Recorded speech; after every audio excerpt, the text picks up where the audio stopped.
Hello dears, SSLC result ഒക്കെ വന്നിരിക്കുന്ന ഒരു സമയമാണ്. ചില ആളുകളെങ്കിലും ആഗ്രഹിച്ച A+ നഷ്ടമായതിൻ്റെ ഒരു സങ്കടത്തിലായിരിക്കും.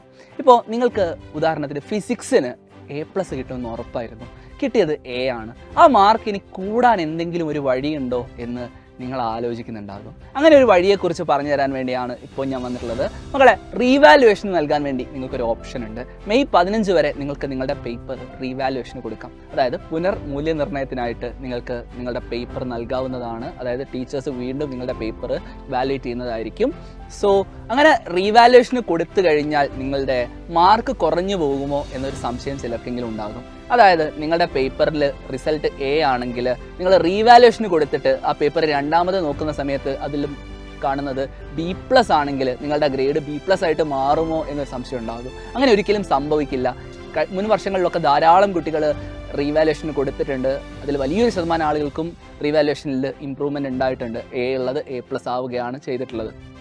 എന്നാൽ ചിലർക്കെങ്കിലും ആ A ആയിട്ട് തന്നെ നിന്നിട്ടുമുണ്ട്. സോ നിങ്ങൾക്ക് കോൺഫിഡൻസ് ഉണ്ടെങ്കിൽ, നിങ്ങളുടെ മാർക്ക് കൂടുമെന്നൊരു കോൺഫിഡൻസ് നിങ്ങൾക്കുണ്ടെങ്കിൽ നിങ്ങൾക്ക് ധൈര്യമായിട്ട് റീവാലുവേഷന് കൊടുക്കാവുന്നതാണ്.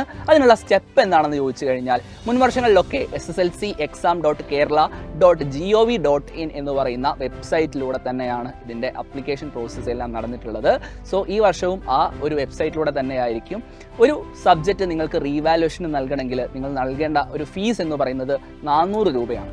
സോ SSLCexam.kerala.gov.in എന്ന് പറയുന്ന വെബ്സൈറ്റിൽ കയറിയിട്ട് നിങ്ങളുടെ രജിസ്റ്റർ നമ്പറും ഡേറ്റ് ഓഫ് ബർത്തും നൽകി കഴിഞ്ഞാൽ നിങ്ങൾക്ക് ഒരു ഫോം കാണാം. ആ ഫോം കൂടെ ഫില്ല് ചെയ്ത ശേഷം ആ ഫോമിൻ്റെ ഒരു പ്രിൻ്റ് ഔട്ടും അതോടൊപ്പം തന്നെ നിങ്ങളുടെ മാർക്ക് ലിസ്റ്റിൻ്റെ കോപ്പിയും, എത്ര സബ്ജക്റ്റ് ആണോ നിങ്ങൾ റീവാലുവേഷന് കൊടുക്കുന്നത്, ഒരു സബ്ജക്റ്റിന് 400 രൂപയാണ്. ഇപ്പോൾ നിങ്ങൾ 3 സബ്ജക്റ്റ് കൊടുക്കുന്നുണ്ടെങ്കിൽ അല്ലെങ്കിൽ 4 സബ്ജക്റ്റ് കൊടുക്കുന്നുണ്ടെങ്കിൽ 4 × 400 1600 രൂപയായിരിക്കും നിങ്ങൾ നൽകേണ്ട ഫീസ്.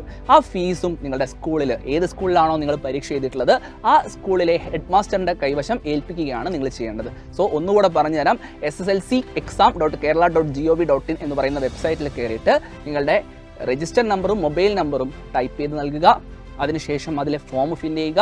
ശേഷം നിങ്ങളുടെ മാർക്ക് ലിസ്റ്റും ആ ഫോമിൻ്റെ കോപ്പിയും, എത്ര പേപ്പറാണോ നിങ്ങൾ റീവാലുവേഷൻ നൽകുന്നത് അതിൻ്റെ ഫീസും നിങ്ങളുടെ സ്കൂളിലെ HM-നെ, ഏത് സ്കൂളിലാണോ നിങ്ങൾ പരീക്ഷ ചെയ്തിട്ടുള്ളത് ആ സ്കൂളിലെ HM-നെ ഏൽപ്പിക്കുക എന്നുള്ളതാണ് ഇതിൻ്റെ ഒരു പ്രോസസ്സ്. മെയ് 15 അവസാന തീയതി. സോ നിങ്ങൾക്ക് എല്ലാവർക്കും നിങ്ങൾ ആഗ്രഹിക്കുന്ന ആ ഒരു മാർക്കിലേക്ക് എത്താൻ കഴിയട്ടെ എന്ന് ആശംസിക്കുന്നു. കൂടുതൽ അപ്ഡേറ്റ്സിനും അതുപോലെ തന്നെ +1-ൻ്റെ അലോട്ട്മെൻറ്റ് പ്രോസസ്സുമായിട്ട് ബന്ധപ്പെട്ടുള്ള വീഡിയോസിനും എല്ലാമായിട്ട് ഈ ചാനൽ സബ്സ്ക്രൈബ് ചെയ്യുക. വീണ്ടും കാണാം. ബൈ.